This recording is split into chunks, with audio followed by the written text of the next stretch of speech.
May isang kalsadang araw-araw dinadaanan ng maraming tao, umaga man o gabi. Hindi nawawala ang ingay, mga sasakyan, tawanan at minsan pangungutya. Sa gilid ng kalsadang iyon, sa ilalim ng isang napakatandang puno ng akasya, may isang lalaking palaging nakaupo. Ang tawag sa kanya ng mga tao ay Mang Severino. Si Mang Severino ay isang pulubi, gusgusin ng damit, kupas ng sombrero, at may hawak na lumang lata na halos wala ng laman. Para sa karamihan, isa lamang siyang istorbo sa daan, isang taong walang silbi. Tuwing umaga, habang dumadaan ang mga tao, maririnig ang bulong. Bakit hindi pa yan mawala? Ang arte, pulubi na nga. Tingnan mo yan, parang baliw. May mga batang tinutulak ang kanyang lata, may mga binabatong balat ng prutas, at may mga matatandang tumatawa habang siya ay nilalampasan. Ngunit kailanman, hindi nagsalita si Mang Severino, hindi nagalit, hindi lumaban. Tahimik lamang siyang nakaupo, nakatingin sa lupa, minsan sa langit, na para bang may hinihintay. Ngunit may napapansin ng ilan tuwing sasapit ang gabi. Kapag tahimik na ang buong kalsada, may kakaibang liwanag na lumalabas sa ilalim ng punong akasya. May mga naririnig ng maiinang bulong, tila dasal, tila paalala, at may mga nagsasabing may mga aninong umiikot sa paligid ng pulubi. Ngunit walang naniniwala. Isang gabi, may isang lalaki na nagngangalang Berto ang napadaan. Siya ay kilala sa bayan bilang mayabang at walang respeto sa mga mahihirap. Nang makita niya si Mang Severino, huminto siya. "Hoy, matanda!" sabi niya. "Kung may himala, bakit hanggang ngayon pulubi ka pa rin?" Daan-daan tumingala si Mang Severino. Sa unang pagkakataon, nagsalita siya.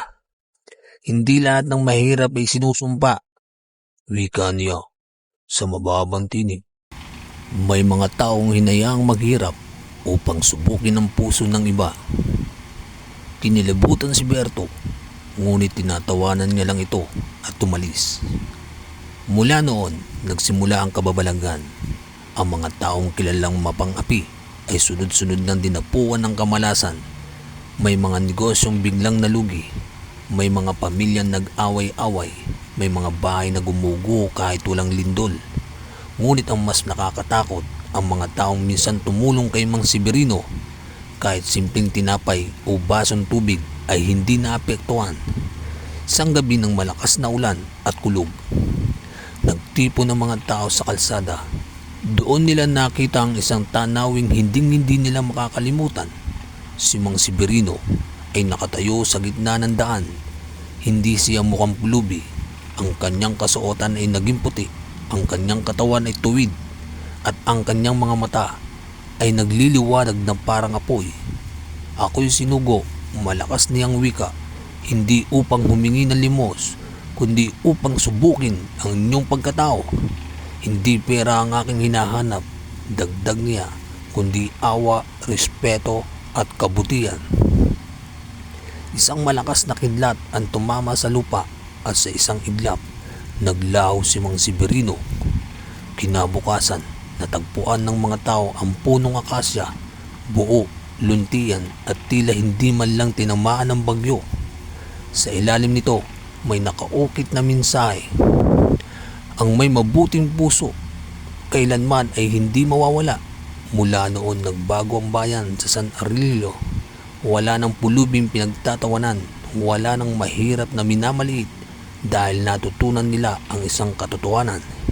Minsan, ang taong inaakala mong pinakamababa ay siya palang pinakamalapit sa langit. Ang aral ng kwento, huwag mong maliitin o pagtawanan ng kapwa mo dahil lamang sa kanilang anyo at kalagayan sa buhay. Hindi mo alam kung sino ang sinusubok ng langit at sino ang sinusukat ng puso. Ang tunay na kayamanan ay ang kabutihan at iyon ang hindi kailanman mawawala. May mga kwento na hindi para manakot, kundi para magpaalala na may mga bagay sa mundong ito na hindi pa natin lubos na nauunawaan. Ito ang PLTV, Kwentong Kababalaghan.